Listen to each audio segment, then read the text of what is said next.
Välkomna till nyheter på lätt svenska. Här tränar ni er hörförståelse med nyheter upplästa med tydlig och långsam röst. Dessutom får ni bilder som hjälper till att förstå nyheterna bättre. Glöm inte att sätta på undertexter på svenska eller på ditt hemspråk. Vår första nyhet. Regeringen vill att fler invandrare flyttar tillbaka. Regeringen och Sverigedemokraterna vill uppmuntra fler invandrare att lämna Sverige och återvända till sina hemländer. Särskilt de som inte trivs med att bo i Sverige. Regeringen har anlitat experten Joachim Ruist för att undersöka hur en sådan återflyttning kan genomföras. Nu har han presenterat sin undersökning där han bland annat har studerat hur Danmark, Norge och Tyskland hanterar liknande frågor. Dock har Ruist inte funnit några effektiva metoder för att få fler att lämna Sverige. Forskning visar att det är sällsynt betyder att det är inte ofta, det är ovanligt att flyktingar återvänder till sitt ursprungsland, till sitt hemland.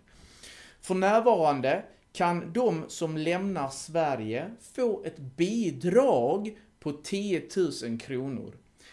Medan Danmark erbjuder upp till 100 000 kronor. Ruist föreslår ett bidrag på 350 000 kronor och att det bidraget skulle kunna öka antalet som väljer att lämna Sverige. Men han varnar samtidigt för att en sådan höjning kan visa att invandrare inte är välkomna i Sverige. Regeringen och Sverigedemokraterna är inte nöjda med undersökningens resultat och de vill att Ruist gör ytterligare, alltså fler utredningar. Vi bör undersöka ännu mer hur Danmark har gjort för att få människor att lämna landet, säger Maria Malmer Stengard, och det är Moderaternas minister för invandring. Hon tillägger att hon själv har träffat flera kvinnor i Sverige som längtar efter att återvända till sina hemländer, som exempelvis Somalia. Det var vår första nyhet. Ni kan delta i diskussionen vad ni tycker om det här förslaget genom att skriva er åsikt i kommentarerna. Men jag uppskattar om ni håller det respektfullt och en konstruktiv diskussion. Nästa nyhet är flera miljarder extra i regeringens budget. Varje höst presenterar regeringen sina planer för hur Sveriges, alltså statens pengar, ska användas nästa år genom att lägga fram en budget. I år meddelar regeringen att de planerar att använda 60 miljoner kronor extra nästa år i den här budgeten. Elisabeth Svantesson, representant för regeringen, säger att en hel del av dessa pengar kan gå till militären, polisen, domstolarna och forskning. Hon nämner också att det kan bli aktuellt med att sänka skatten för medborgarna, alltså inkomstskatten. Det är den skatten vi betalar på våra löner, det vi tjänar. Andra partier uttrycker dock oro. Alltså de andra partierna är oroliga över detta förslaget och de tycker att regeringen bör prioritera sjukvården, arbetslösheten, klimatet, järnvägarna och energifrågorna mer än det här med polis, militär och forskning. Om ungefär en månad kommer vi få veta alla detaljer, vi får mer information exakt när regeringen presenterar hela sin budget. Totalt använder staten omkring 1400 miljarder kronor varje år, där pengarna kommer från de skatter som människorna och företag betalar in till staten. Vad tycker ni om regeringens förslag här om extra pengar? Vi hade extra pengar till militär, domstolarna, polisen och forskning. Är det rätt satsningar tycker ni? Eller borde pengarna gå till andra delar av Sverige? Har de andra partierna rätt om sjukvård, arbetslöshet, klimat, järnvägarna och energifrågorna?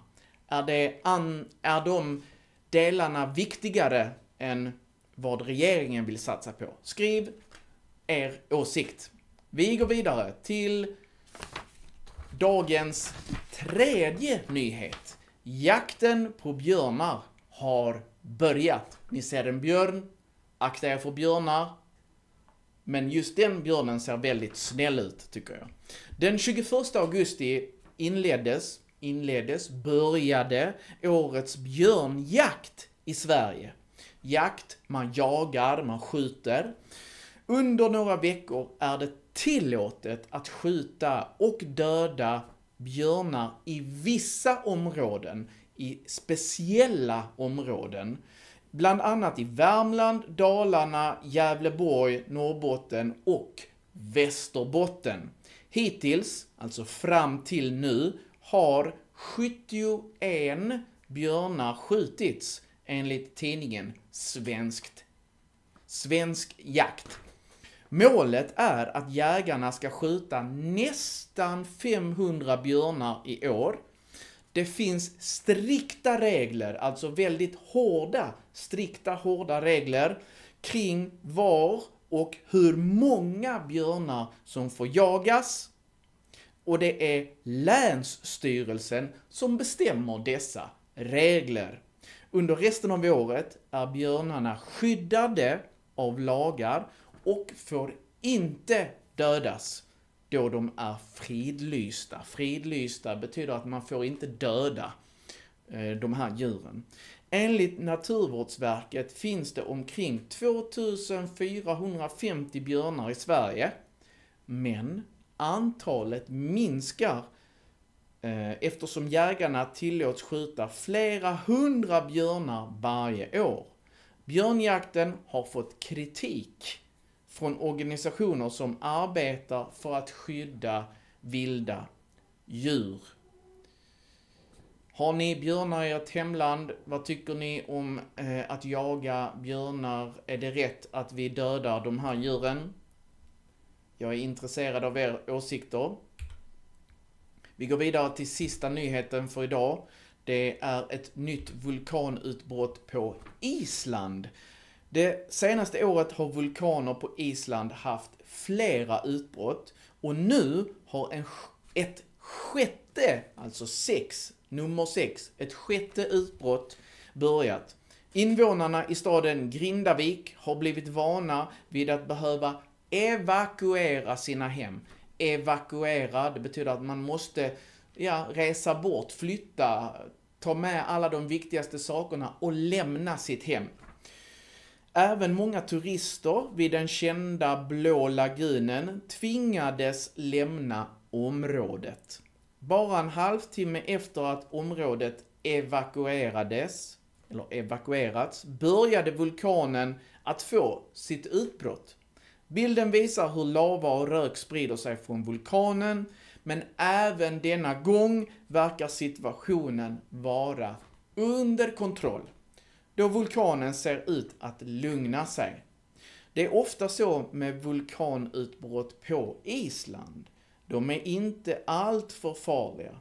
Men på 1700-talet inträffade ett mycket allvarligt utbrott från vulkanen Laki, vilket ledde till att många människor dog på Island.